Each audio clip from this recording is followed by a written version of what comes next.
Kirby. Admiral Kirby is here to take some of your questions, and I will welcome him to the podium. Thank you, Karine. All right. Places. Okay, switch places. I don't have any opening statement. I'm just happy to take whatever questions you have. All right. I'm gonna go ahead, Brian. Thank you very much. Hi, Kirby. Thanks a lot for doing this. Yeah. My question is about the direct budgetary assistance the U.S. has supplied to Ukraine. President Zelensky recently fired senior leaders in Ukraine over corruption concerns. Yeah. Is the U.S. confident that direct budgetary assistance has been used properly in Ukraine? As you know, that budgetary assistance is directed through the World Bank, and we're confident in that process. Look, we obviously share President Zelensky's concerns over these corruption allegations, and it's apparent that he takes it seriously. That's important. We'll obviously let him work his way through that. But in terms of the budgetary assistance, like I said, goes through the World Bank.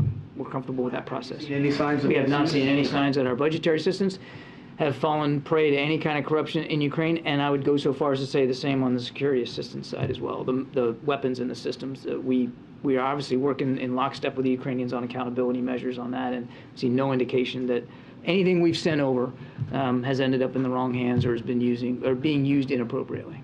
We're gonna jump around. Thank you very much. Thank you for doing the briefing. For a long time, U.S. military officials had resisted this move to send Abrams tanks, saying that they're difficult to operate, difficult to train people on, and that was essentially what we heard from President Biden today. What changed? So a couple of things. You're right, we've been completely open and transparent about the sophistication level of the Abrams tank. It's, as the President said, the most capable, powerful tank in the world. And a lot goes into making it the most capable tank. We've been very honest about that. There's training that's needed. There's sophisticated maintenance requirements. There's a supply chain. I mean, it uses a gas turbine engine, basically a jet engine, 1,500 horsepower. So there's a lot that goes into operating these tanks on the field. That said, we never ruled tanks out. We have been, from the beginning of this war now 11 months ago, been evolving the capabilities what we're providing with Ukraine with the conditions on the ground. And so when you're to get to your specific questions, what's changed? What's changed, Kristen, are the conditions on the ground and the kinds of fighting that the Russians are doing right now, and the kinds of fighting, more importantly, that we believe the Ukrainians are going to need to be capable of in weeks and months ahead, well into 2023, well into this year. And that's why we're doing the combined arms training outside of Ukraine for battalion-sized units. Combined arms maneuver, that's a fancy title, but basically means being able to integrate your ground capabilities, whether that's armor, artillery, even some degree small air defense systems, integrating command and control logistics, integrating all that to fight on the ground, particularly with open terrain.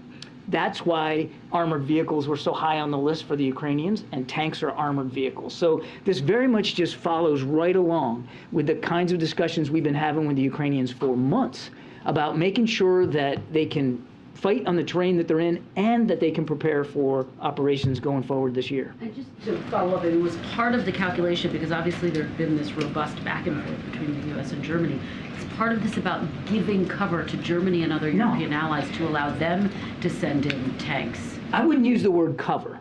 What this decision does do is show that how unified we are with our allies and partners, and doing all of this in a coordinated way. So today you saw that Chancellor Scholz announced that they're going to provide immediately a company of Leopard tanks. A company's about 14, and there's 2 companies to a Ukrainian battalion, and he's going to be working with allies and partners to get additional companies of tanks, Leopard tanks, into Ukraine. It's about coordination. It's about the unity here and the resolve that we all have together to help support Ukraine.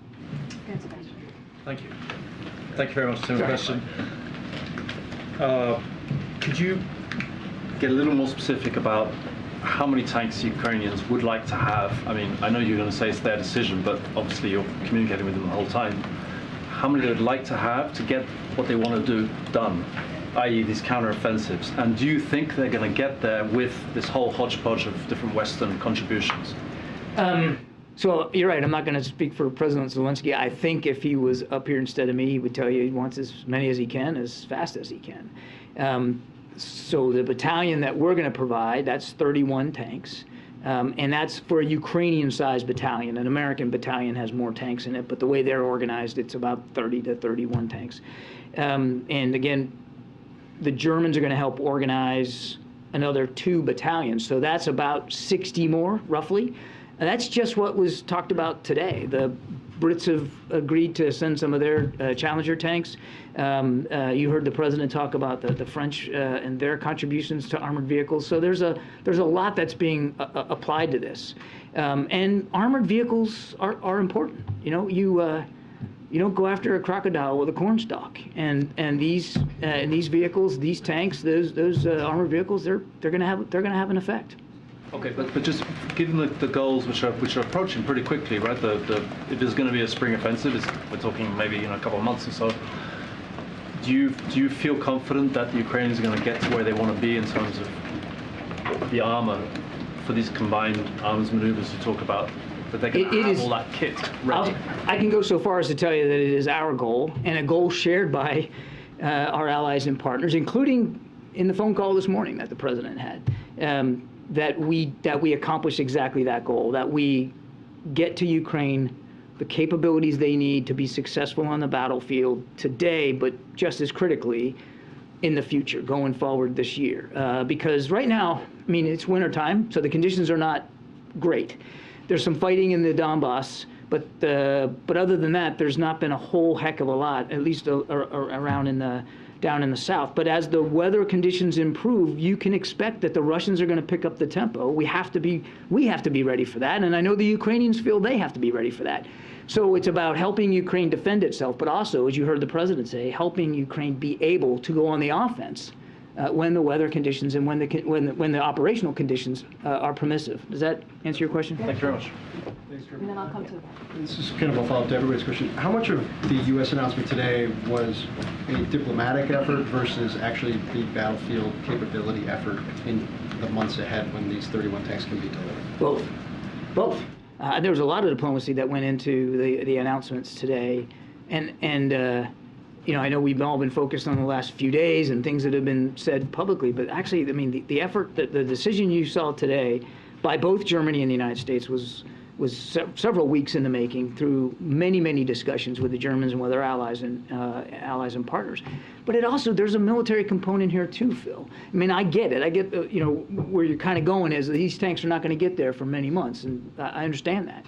But those Leopards won't take quite as long to get there as the Abrams, and we're not wasting the time.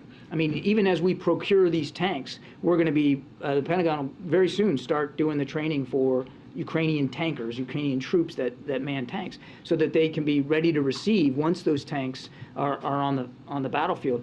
Another point that's worth making is it's not just about how to operate the Abrams, to Kristen's question, it's how to maintain them, and it's how to have an organic supply chain process, a logistical sustainment process, so that you can keep them maintained and in the fight over the long haul.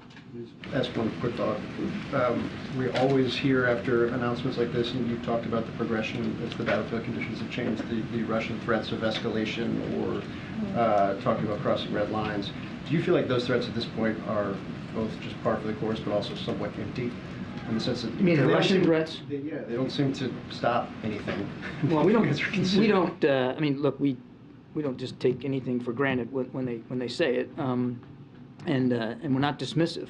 That said, these tanks are meant to help Ukraine fight effectively on open terrain, to defend their sovereignty and their territory, and to win back territory that the Russians have taken from them. And as the president said, they don't represent an offensive threat to Russia. Do they represent a threat to Russian soldiers? You bet they do, but not to Russian soldiers that are in Ukraine, not to Russia proper. Thank you, Karine. Hi, John. Actually, Phil asked my question, but... Oh, good. So we can go to the next one. No, I have a follow-up on that. You know, the expectation that these tanks will be delivered within a month, at least 4 months. I mean, correct me if I'm wrong. But also the reports that the Russians might launch a counterattack now. Do you see this as a catalyst for the Russians now to launch an attack, to escalate the war in a way to stop them before they receive these tanks? If they're going to make any change in the war. I never do well if I try to speak for the Russians and try to get inside their head and what their intents are. What we do believe, all I can tell you is what we believe, and that is that the Russians, Mr. Putin, will use the winter not only to conduct operations, which he is in Bakhmut and Soledar, but to use it to regroup, to retrain, to re-equip, and to prepare himself for continued fighting when the weather improves. So we want to make sure that we're using this time as best we can. A, to help the Ukrainians in the fight that they're in today, but make sure that they're ready for the fight tomorrow, that they're ready to defend themselves against whatever offensive operations the Russians might be planning to do when the weather improves. So again, I can't predict perfectly how this is going to go, but this is very much, some of the criticism I've heard, and I've heard it when I was at the Pentagon too, is it's hand to mouth, and you guys aren't thinking ahead, and it's just whatever the need is for today. And this decision today is very much indicative of the president's long-term commitment to Ukraine and how he has tasked the national security team to think ahead, to plan ahead, to help the Ukrainians get ahead of what's coming down the pike. Can I follow up on that? Two quick follow-ups. You noted that our military aid to Ukraine has evolved with conditions on the ground, and the president previously said that these M1 Abrams were needed to liberate Ukraine. Does the administration expect any operations moving forward that would include retaking Crimea or lands that were lost during the Russian invasion? I'm not going to talk about Ukrainian operations. I would just never violate their operational security, and certainly wouldn't divulge from the podium what their plans and intentions are. I will only say this, that we do not dictate to the Ukrainians how they operate, where they operate, what missions they conduct, what targets they choose. We help them with usable information and intelligence as best we can so that they can be successful, but these are their decisions to make. It is their country, their war. Our job is to make sure that they can prosecute that war successfully. And I want to follow up to make sure that I understood you correctly. You said previously in your assessment of both military and economic aid to Ukraine that at this point, thus far, you haven't seen any signs of corruption or misuse? Correct. Thanks, John. Can you tell us a little bit more about how the U.S. settled on the number of tanks it's providing, 31? That's a very specific number. I kind of got to it a little earlier. It's basically the size of a Ukrainian tank battalion. And I'm getting a little bit astray of my knowledge. I was a naval officer, but as I understand it, an American tank battalion has about 50 tanks in it. And it's organized with more companies to comprise a battalion than in Ukraine. It's just the way the Ukrainian army is organized. It's not right or wrong. It's just that their battalions are basically, I believe, 2 companies. So they're just smaller. And so 2 companies, that's about 15 tanks a company, and that's how you get to 30, 31. And then usually at least one of these tanks is the commander's in there, and so you've got a command and control tank that sort of is in charge of how they're operating on the field. And now I'm really, really going astray of my expertise. But I think that's about as far as I can go. The Ukrainians said today, thank you very much. Now how about some 4th-generation fighter jets? What are the chances of that happening? We're in constant discussions with the Ukrainians about their capabilities. And as I've said, we evolve those as the conditions change. Can't blame the Ukrainians for wanting more and more systems. It's not the first time that they've talked about fighter jets, but I don't have any announcements to make on that front. Go ahead, Christina. Is there concern that if any of these tanks were to fall in Russian hands, they would have access to the latest U.S. technology? There's always what we call tech transfer concerns, I mean, that would be the case with other systems that we have provided to Ukraine. But, and this doesn't, kind of gets to the corruption question, but not really. We just haven't seen any indications that any of the material that we have provided Ukraine isn't being stored appropriately, used appropriately, maintained appropriately, and being fought with appropriately. We're just not seeing that happen. But is that a potential risk? It's always a risk in war. It's a risk when we fight a war. But that's why we're working so closely with the Ukrainians on accountability. And we've really increased our efforts through the Defense Attaché's office in Kyiv to work with the Ukrainians on accountability so that we have a better sight picture on where these things are at any given time. But it's a war, and you can't forget that. I mean, it's a war. Thanks, Karine. John, why not take the Abrams out of existing stocks to get them there faster? Is there a reason that you want more training before that happens, or is there some U.S. need that you want to keep The that Pentagon inventory? assesses that they don't have any excess Abrams in their inventory, that all of them are gainfully employed, if you will, for our own national security defense. And even if there were excess tanks, the process of getting them to Ukraine, to prepare them for use by the Ukrainians, to train Ukrainians, to put all the parts and supplies in place, would take many months anyway. So it's not like this procurement process is really costing us any time than if we just drew them down out of our own stocks. But the real reason is we just don't have them. We don't have excess tanks. The second thing is, and this is not unimportant, is that, and I mentioned this a little bit earlier, when they get there, we want to make sure that they fall on ready hands and that the Ukrainians know how to use them. They know how to keep them running, and they've got the supply chain in place for spare parts and supplies and anything else they need, so that they can be more effective on the battlefield. And given the process, what's the soonest the Abrams could get there? The Pentagon, I think, talked about this earlier today. There's no date certain on the calendar. I think what we're looking at is what's probably going to be many months before they're actually there. Thank you. John, so to your point about longer-term planning and absorption rate from the Ukrainians, and also picking up from Sebastian's question about the number of tanks, the Ukrainian advisor to Zelensky's office, Mikhailo Podolyak, actually told my colleague after this announcement that what they need is about 200 to 350 tanks from the West. So is that a realistic number? If not now, maybe in the future, if the Ukrainians should happen to prove that they can absorb these initial tranche of tanks and they can maintain it? I don't think it's wise to get ahead of where we are right now. We are focused on working on this program to get them, procure them, these 31 Abrams tanks, to include all the supplies and parts that go with it and the training that's required to operate and maintain them. And we know, certainly based on the conversation the President had this morning, that our allies and partners in Europe are likewise focused now on moving additional armored capability to include these now German Leopard tanks in a shorter period of time. To be clear, the future shipments of tanks is not off the table. We are focused on the announcement the President just made today. Just one more really quickly. He also said that the next step for Ukrainians will be to request extended range missiles. Is that also under consideration? We are in constant conversation with the Ukrainians about their capabilities. I don't have any announcements to make. With many months being the time frame, is it fair to say that these tanks will not be available for use for the spring offensive? And secondly, one of the concerns in the lead-up in the debate about this was fuel concerns. How is that being dealt with? Well, that's part of the supply chain issue, isn't it? I mean, it's a jet engine. It's a gas turbine engine, which needs jet fuel.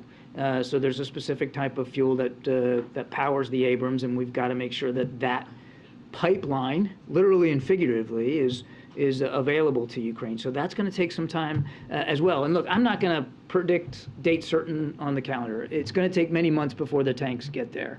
And let's not get ahead of specific spring offensives. We do think as the weather improves, the Russians are going to want to increase their tempo. We want to make sure that the Ukrainians can not only meet that tempo, but be capable of their own. And what that looks like and when that starts or where, that's really up to President Zelensky and his military advisors. We wouldn't speak to that. Only thing I'd add to that, Amr, is that these Leopard tanks won't take quite as long to get on the ground. And again, I'll let the Germans speak to this, but they won't take the same length of time that the Abrams will in order to arrive. To follow up on Amr, You'll go after. I'm sorry. I screwed up the flow. So to follow up on Amr's question about the many months timeline, can you articulate then why this decision was not, why it did not take place sooner, given the Ukrainians' demands and given the demands of a potential spring offensive? You could ask that question about almost any system that we provided, and my answer will always be the same. We are in constant conversation with the Ukrainians about their needs and doing the best we can to address those needs, both short-term and long term. And the decision that the president announced today was the result of a lot of conversations with the Ukrainians as well as with our allies and partners. And it is very much, as I answered before, it's very much about forecasting. It's about trying to get ahead of the kinds of fighting that we see coming in coming months here in the spring and the summer of this year. One quick follow-up, and to broaden it out actually beyond the situation in Russia and Ukraine. I was struck by something the president said today about ensuring that neighbors cannot steal other neighbors' territory. It's something you all have brought up many, many times. And I'm curious if you can kind of help us understand why the administration has not changed course on your predecessor, former President Donald Trump's position on the Golan Heights, and what makes that situation distinct from what's going on in Russia and Ukraine. Look, the different scenarios completely, and I'm not here prepared to talk much about that, except to say we've been very consistent that we want to see a two-state solution, and we believe, the president believes, that a two-state solution is possible and could be viable. But it takes both sides to be willing to commit to that, and we don't want to see either side take unilateral actions that would decrease the possibility of actually reaching a two-state solution. Could you please bring us a little bit behind the scenes about the negotiations? You're behind her. I couldn't see it. Thank you. I was wondering if you could give us some details about the negotiations behind the scenes with the Europeans. You want me to talk behind the scenes at the podium? Yeah, a little bit. Especially what type of conversations have there been with the European Union and with the government of Spain?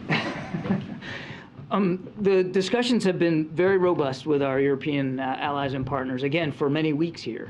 And certainly the discussion today that the president had with his counterparts in the UK, France, Germany, and Italy was, again, very productive, very candid. All these leaders are rightly focused on doing what they can to help Ukraine and rightly focused on the future. I can't speak for Spanish decision-making here. Spain obviously has been a contributor and a supporter of Ukraine, and that's always welcome. And I think the president addressed some of their contributions today, and we look forward to continuing to work closely with Spain going forward. James, in the back. I'm sorry, I didn't have a question. Okay. I have a question. Thank you. Wait. You don't have a question, James? Are you kidding me? Are you kidding me? Can we just have this for the record? Oh my goodness, yes. I'm gonna frame that transcript. Holy mackerel. This is simply a tribute to your own loquacity and thoroughness in briefing us. Loquacity is James Rosen for eloquence, is that? I have two questions for you. All right, go ahead. So we don't know how Russia will respond, but if Moscow chooses a major escalation and decides to strike NATO, either Poland or the Baltics, do you have enough troops in the region right now to respond? And from day one, not 5 months ahead. And the second question would be, many of those who called for sending Leopards and Abrams to Ukraine argued that Russia right now is militarily too weakened to respond conventionally in a significant way. How confident are you in this assessment that Russia is so weak that, or maybe you have a different assessment, but many people think that Russia is too weak to respond in a significant way to the move that was just announced about tanks? Let me take the second one first. There's no question that Russia's military is weaker today than it was 11 months ago. When you talk about the resources and the casualties that they have sunk into this unprovoked war of theirs, and the literally thousands of missiles and rockets and now drones that they have launched into Ukrainian territory. I mean, they have burned through a lot of inventory, and they have suffered a lot of casualties, killed and wounded. So there's no question that their military is weaker for Putin's folly here. That said, you don't have to look very far. and just the news coverage, to see that the Russian military and their thugs are still pretty lethal, because Ukrainians continue to die every day. And so I think if you were to ask a Ukrainian here, how weak is Russia, I don't think that they would tell you that there's not still fight left there. And that's why we're so focused on making sure that Ukraine can continue to defend itself and to have the capabilities to fight back and to succeed on the battlefield. On your first question, all I can tell you is we have seen absolutely no indication that Mr. Putin has designs on striking NATO territory. And President Biden has said since the very beginning of this conflict that we take our Article 5 commitments to NATO seriously. Article 5, of course, is the notion that an attack on one is an attack on all. And we take that seriously. In fact, we take it so seriously that President Biden ordered an additional 20,000 American troops alone onto the European continent, and they still are there. Now, we'll be rotating them in and out, but the net number of 100,000 American troops on the European continent has stayed the same and will stay the same for the foreseeable future. Make no mistake, the security environment in Europe has changed.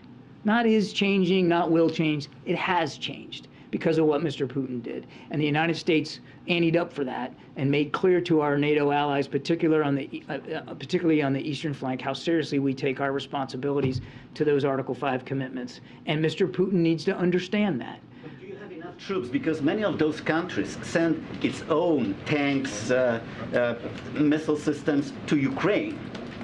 Well, we're sending missile systems, and now we're sending tanks to Ukraine as well. Every nation is making these decisions as best they can to support Ukraine, but they also still have sovereign responsibilities to their citizens to defend their countries. And so they're all making that calculus, as are we. I can tell you that from our perspective, I can't speak for every NATO ally, we are confident that we have the capability, the energy, the talent, the manpower, the resources to meet our Article 5 commitments to our NATO allies.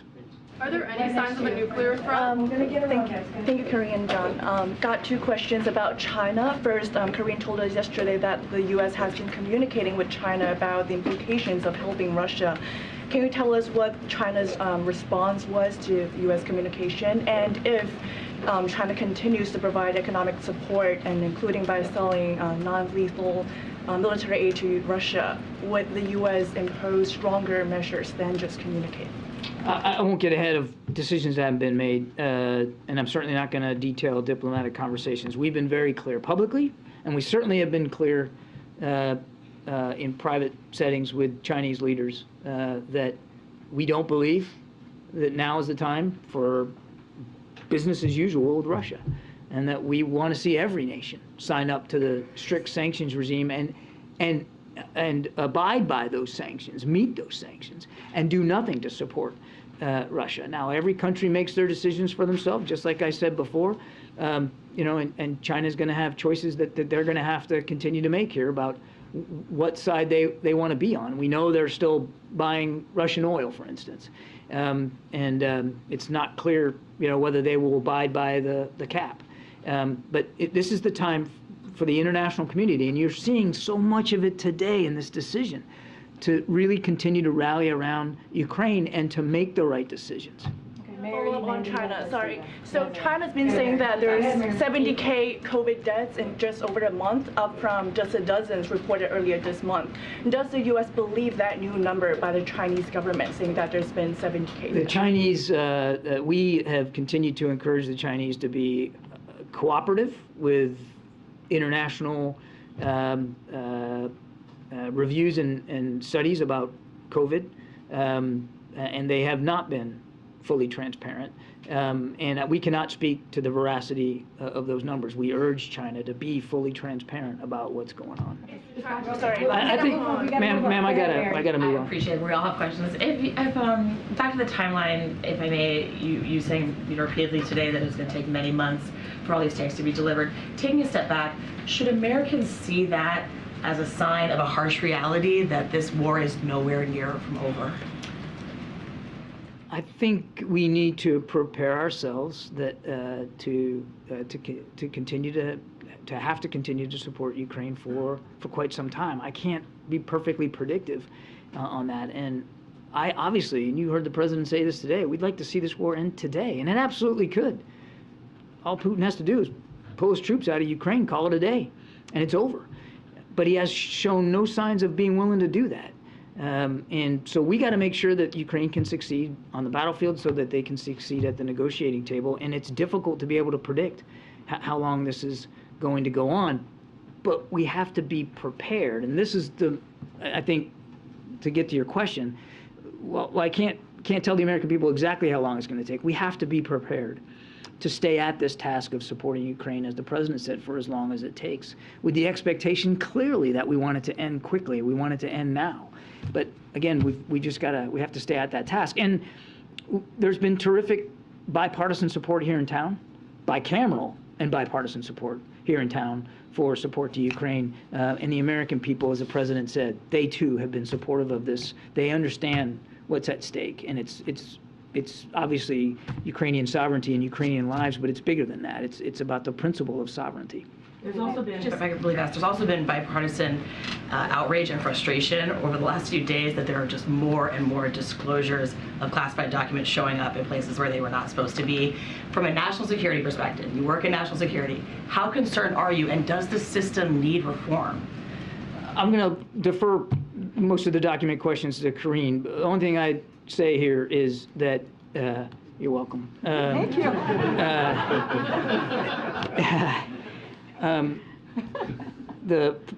Obviously the president, you've heard Karine say he takes the treatment of classified material seriously. I can assure you that everybody here does too, and the National Security Council staff. We deal with classified material every single day. You have to do that.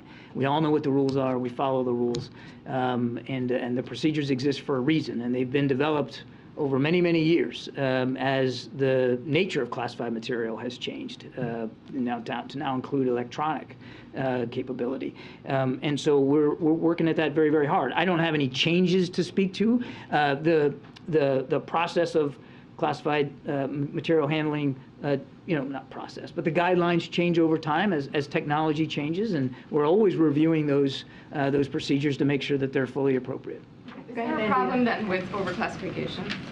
Is there a problem with Overclassification of documents? Well, I think, it's always a balance, and you're always trying to meet that balance about whether things are classified appropriately. And the intelligence community works at this. Obviously, we work at this.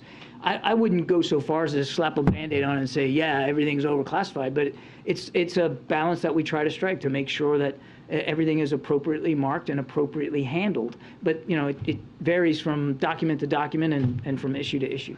And a quick one on Germany. At any point during the conversations with Germany, did they make the Leopard deployment contingent on the U.S. sending the Abrams? And can you give us just some sense of what led to the joint decision? I mean, I'm just trying to understand. You didn't want to send the tanks, then you decided to send the tanks. What happened? Tanks were never off the table. We have been nothing but honest and transparent about the particular challenges of the Abrams, which those challenges still exist. I mean, it is still going to require a unique supply chain and maintenance requirements and jet fuel. I mean, all that stuff is still valid. We've been very honest about that. The decision today was the result of many, many discussions with the Germans as well as our allies and partners about what Ukraine is going to need going forward and how we can all best address that. Just a couple more. Go ahead, Michael. Mr. Kirby, can you take a question on Go ahead, Africa? Michael. I know Go ahead, Michael. Karine Can you Jean-Pierre talk knows a little bit about about the training process for learning how to operate these tanks? What is involved in that? How long do you think it would take the Ukrainians to get up to speed? When do you think it's expected to start? Where would it be? Would it be in Ukraine or somewhere else? We're still working our way through the details of that, and I'll refer you to the Defense Department for more granularity. I can tell you a few things. One, the training will absolutely not occur in Ukraine, but they haven't landed a location for where that would take place. But it won't be inside Ukraine, clearly. And they will run an ambitious training program for them, as we have on every other system. The Patriot battery training is ongoing right now at Fort Sill, Oklahoma, and And they've been able to accelerate parts of that so to get Ukrainians trained up on it at a pace that's a little faster than what we would do because the need is exigent. And I think you can expect that the Pentagon will take that same approach on the training on the Abrams. But how long is it going to take? I really am not able to say. They're still working their way through that. We don't think that it will take too much longer. I'd say probably weeks, not months, before they're able to really nail down the details of this and start to put it in place, the training regimen. John, how hard is it to walk out of a skiff with classified material? Everybody who goes into a skiff knows what the requirements are to go in, and knows what the requirements are to go out. You can't bring personal devices in, and you certainly can't leave with material unless that material is appropriately secured. And usually what happens to someone in the chain of command if they do leave with a piece of classified material that they're not supposed to have or that is not secured? I think if you do it inadvertently, or you do it and you realize you don't have it secured in a locked bag, or you self-report, which is exactly what the president did, self-reported. But you self-report and you make sure that that you get the material back secured where it belongs, and that you're transparent about it. 2 more questions. Alex in the back. Alex, and then you. Thank you, Admiral. I understand that the distinction you're making between offensive weapons and defensive weapons, but the Russians are not seeing that subtlety, or perhaps intentionally, right? They're calling, one of their propagandists is calling for, the annihilation of Washington and Berlin and London and Paris. Now, that's just indicative of the mood in Because of this Moscow. announcement? Well, because of this announcement, and then I think they're quite irked by the German announcement, given the history. So, is it possible that they see this as a provocation to escalate? And I heard one of my colleagues ask about tactical nukes. Could this give them a pretext to use those either on the battlefield or against the Baltics or Poland or elsewhere? The propagandists and the Russian media can say what they will. The president put it very plainly today that these tanks pose no offensive threat to Russia. They do, as I told Phil, pose a threat to Russian soldiers and units that are in Ukraine. They're very powerful, very capable. And not just the Abrams, but the Leopards that are going to be coming soon too. Very, very powerful. But they don't pose a threat to the Russian homeland. They are designed to help the Ukrainians in what we believe is going to be a need for combined arms operation in the coming months. The nuke threat specifically, do you see that worsening? I would just tell you, we don't have any indication that Mr. Putin has any intention to use weapons of mass destruction, let alone nuclear weapons, tactical or otherwise. We monitor as best we can, and we believe that our strategic deterrent posture is appropriate, but we've seen no indication that that's in the offing. Mr. Kirby, what was the president's reaction when he learned wherever you want to go. Wherever you want to go. The American intelligence agency missed their target by 3,000? Go ahead, you have the What was his question. reaction? How and when it was decided to send the Abrams? Was there a final, call with Chancellor Schultz or a meeting with officials that really pushed that decision across the finish line? I think just in general, I'd rather not get into specific interagency internal deliberations, but in general, this decision by the president was made in the last several days, this particular one. But it came, as I said earlier, on the heels of dozens of conversations at various levels of the chain of command, not just between the president and the chancellor, but Chairman of the Joint Chiefs of Staff and his counterpart, and Secretary Austin and his counterpart. They were just out in Ramstein on Friday. Is a part of this Ukraine Defense Contact Group, and the issue of tanks, particularly Leopard tanks, was absolutely on the agenda last Friday in at Ramstein. So, I mean, it builds on weeks of discussions and conversations with the Germans, with our allies and other allies and partners, as well as, quite frankly, with the Ukrainians. All right, thank you, ma'am. I appreciate it. Thanks, guys. Thank you. Thanks, John. Stay dry. All right. Thanks, John. Yes, ma'am. Okay, so just a couple things at the top, and then we'll get started. Today, we announced data from the 2023 open enrollment period. In this year's open enrollment period, a record-breaking 16.3 million Americans signed up for affordable health care through the Affordable Care Act. That's over double the number of Americans who signed up for health insurance coverage through the marketplaces during the first open enrollment season in 2014.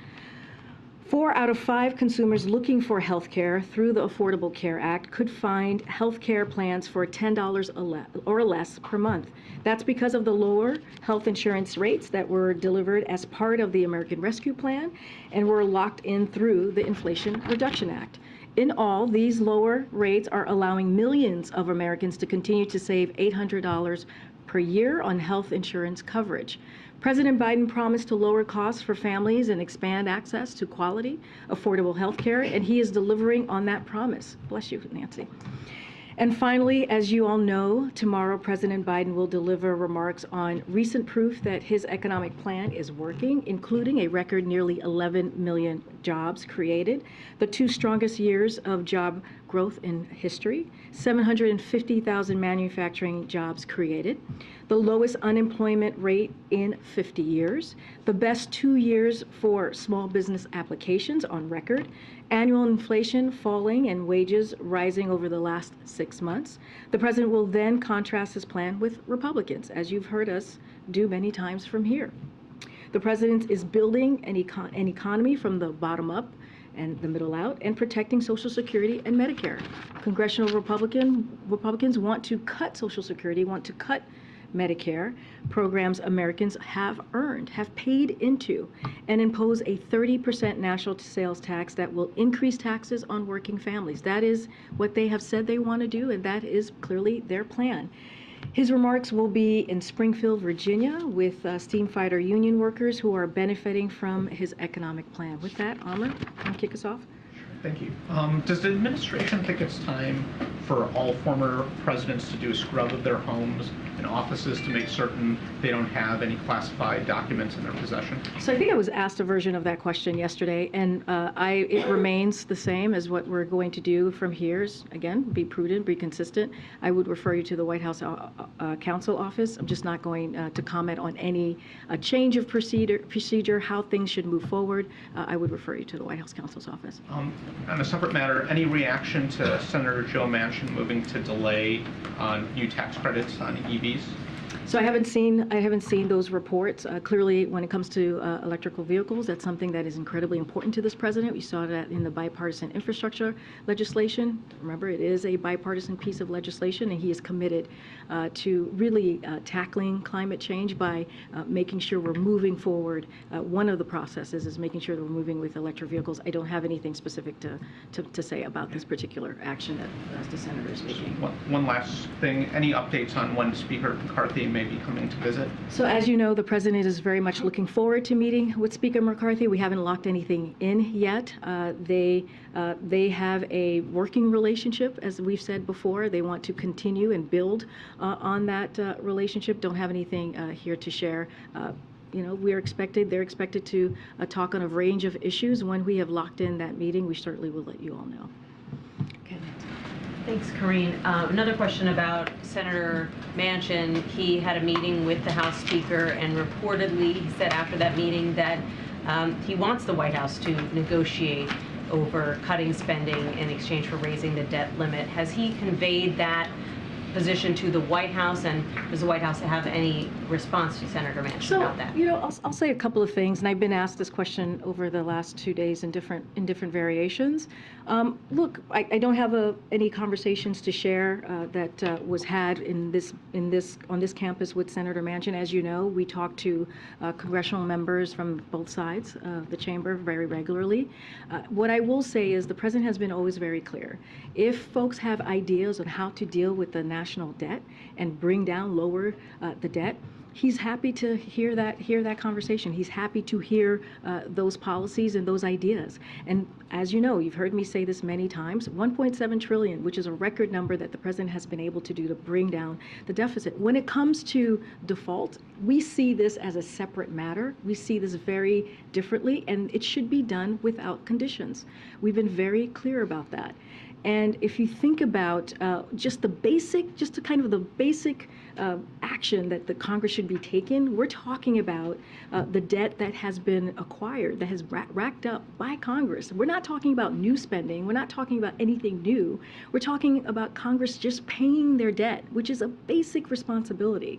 90% of the debt that has been racked up happened before the president walked into the office. So again, it should be done without conditions. We've been very clear about that, and we'll continue to share that with whoever wants to listen. And then on a separate topic, there are some House Democrats who are now calling on Speaker McCarthy to limit Congressman George Santos's access to classified information based on some of his connections and some of the lies that he's told about his background. Does the White House share that view that he should be restricted from viewing classified information? What we have said about Congressman George Santos is that this is something, as it relates to committees or any actions that members need to feel like they should be happening. That is something for Congress to decide. That is something specifically for the Republican conference to decide. They are the ones who should figure out what is owed to the American people. We're not going to comment from here. We're not going to comment on actions that they're taking on other congressional members from here. But again, we believe that is something for Republican conference. They have, as you know, the majority in the House, and they should be deciding on how to move and what is owed to the American people. So you don't have any concerns about him viewing classified information? This is something, again, that should be decided by congressional members. We'll leave it there. Can you assure the American people that when President Biden and Vice President Kamala Harris leave office, no classified documents will walk away with them to places they shouldn't be? So I'm going to be very careful here. As you can imagine, what I can say is repeat what the president has said multiple times. He takes classified information. He takes classified documents very seriously. His team currently is fully cooperating with the legal procedure that is happening under the Department of Justice and also the special counsel.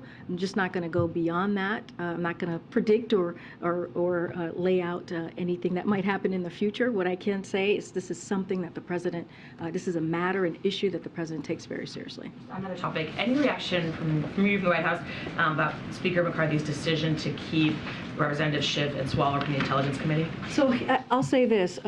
Representative Schiff, Representative Swalwell, and also Representative Omar are, our expertise and bring a lot to the table when it comes to foreign policy and national security. And we'll say this, we'll say that, when it comes to that committee, it should not be politicized. It should be independent. And again, those congressional members bring a lot of expertise to that committee, and I'll leave it there. Okay, Nandy. Thanks, Karine. The White House has not confirmed the appointment of Jeff Zients as the next chief of staff. Is there a reason you're not doing that? Can you give us a sense of when you're planning to announce that? And how soon will Ron Klain be leaving his position? Look, I'm not going to talk about an internal process from here. What I can say is that we just don't have any personal announcement to make at this time. Look, I do want to say that Jeff is currently a colleague here of mine, and I've known him for many years. And I've spoken to Ron and his leadership just the other day as a chief of staff, and how we were able to get to where we are with the successes with legislation, historical legislation, in part because of his expertise. And he has always been a pleasure to work with, and we're going to continue clearly to work with Ron as long as he's here. When it comes to Jeff, I've known him as well for a very long time. He's a great implementer. He's a great with operations, and he's also an amazing human being, which I think should matter as well. Just don't have any personnel announcement to make from here, and when we do, we certainly will share that with all of you. Will Ron Klain at least be staying on until after? Mike or the State Just of the don't, Union? don't have anything, I don't have anything to share, any personnel announcements to share at this time.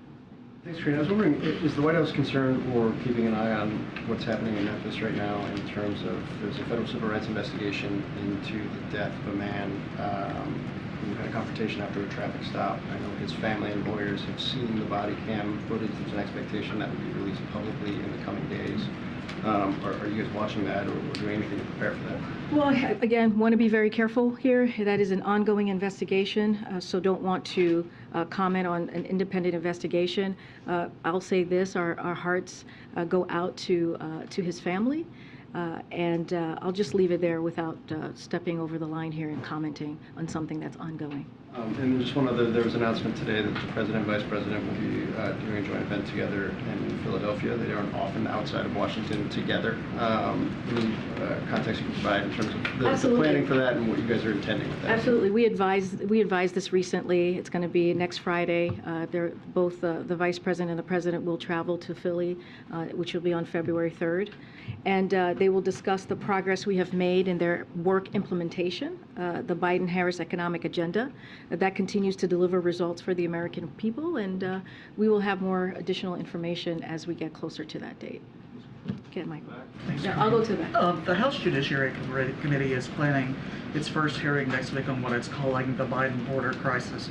Wanted to see if you have a reaction to that, and also, can you talk a little bit about how the White House is preparing for all of these investigations that House Republicans are planning? So look, this is something my colleagues at the White House Council has been dealing with and responding to the committee. And I mean, look, I've said this before, and I'll say it again.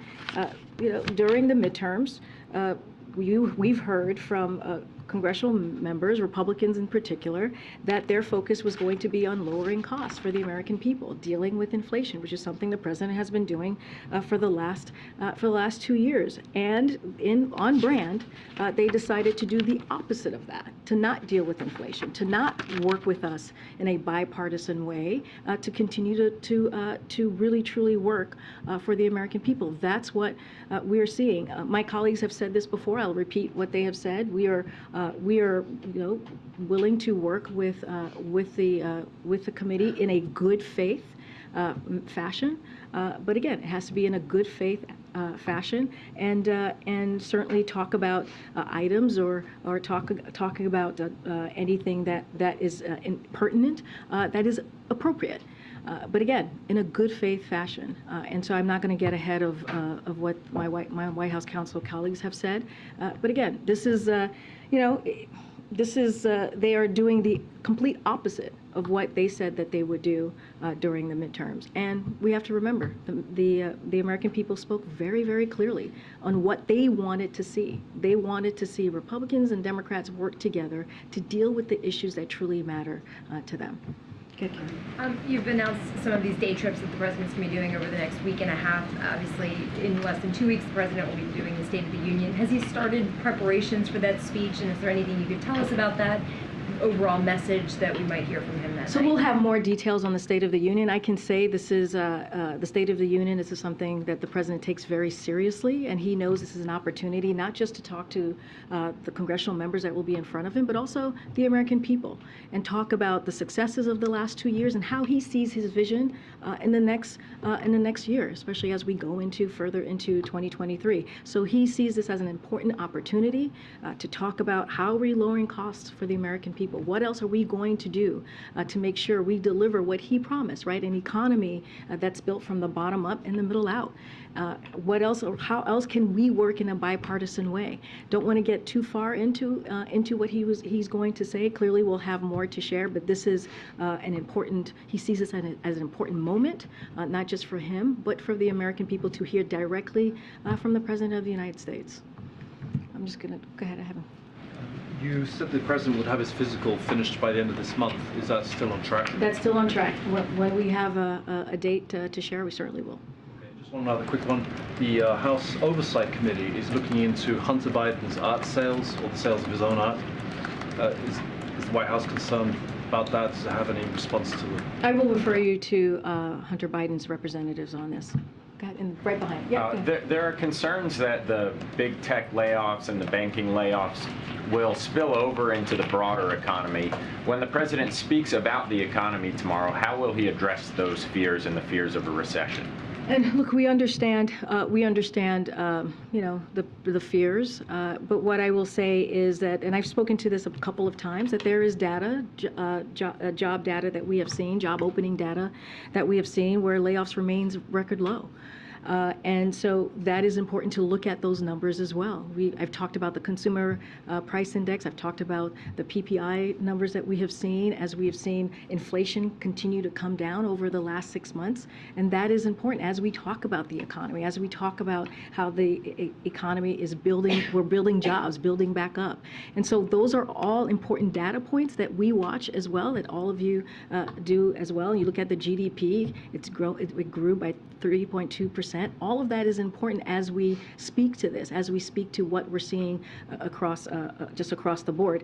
Don't want to speak specifically about, you know, private companies and tech layoffs, but there is, again, data out there that shows that the economy is growing, that shows that we are indeed going to a stable and steady growth, which is important, which is something that the president has worked, and you've seen this with his economic policy, has worked towards over the last 2 years. To follow up, you said the president wants to work in a bipartisan way. He said this week that he has no intention of letting Republicans wreck our economy, was his words.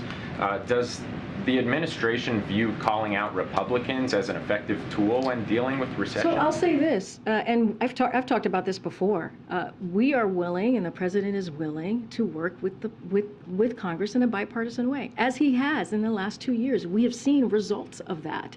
But he's also going to call out Republicans, in particular in the House, who are saying they want to cut Social Security, who have said very clearly they want to cut Medicare, they want to cut Medicaid, or defense spending. This is what they are saying. This is what's coming out of the Republican conference.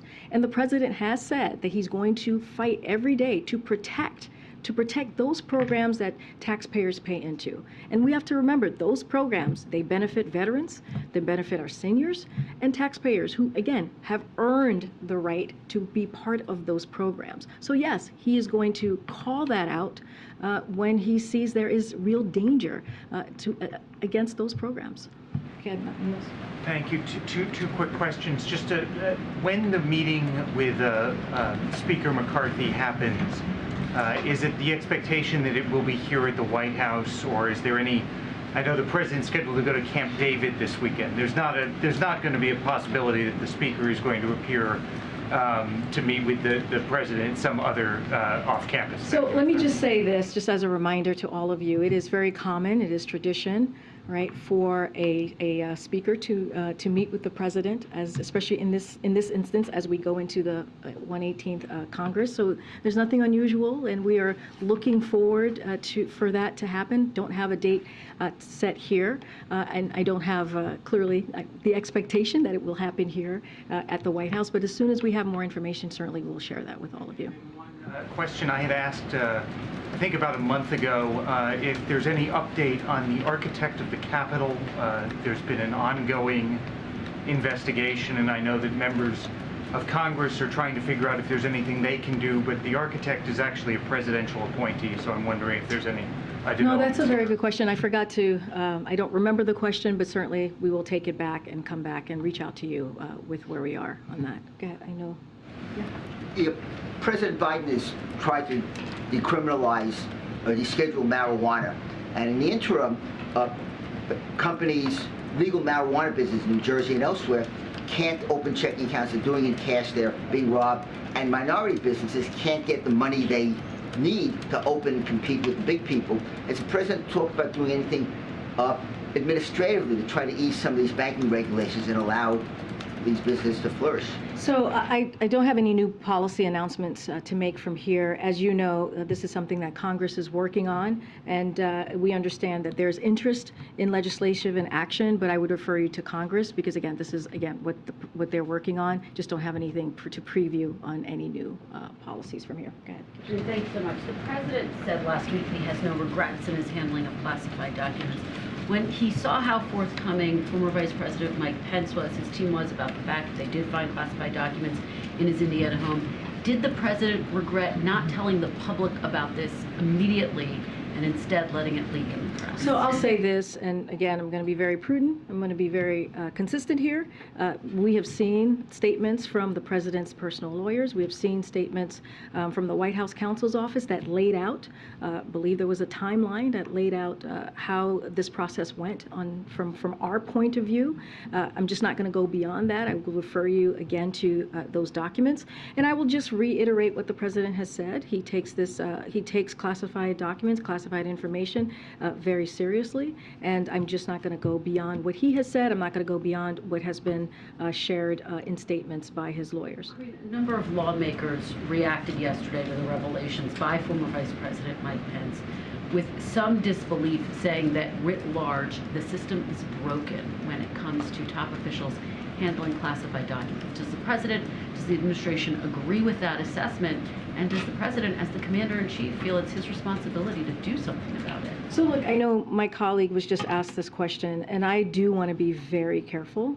This is an ongoing legal matter here. Well, I'm not asking no, about the president's it is case, actually, but I hear you. Speaking, here we have a number of current and formers who have now acknowledged, yes, they found classified documents in their possessions in places that are not secure, the nation's deepest secrets. I hear the question. I feel like he needs to address this. I hear the question, and we're talking about the system. You're asking about how do we move forward. You're asking, like, what does the president think? And I am telling you that because there is I have to be really careful, because this is a legal matter that is happening currently, and for me to comment on anything that's related to an ongoing investigation, that is not something that I can do from here. The president had said he was going to talk to us about this soon. He did make brief comments last week, but does he have any plans to answer the questions that we've been posing to him, to perhaps hold a press conference so that we can ask him a range of questions? Totally understand the question. I don't have anything to preview right at this time on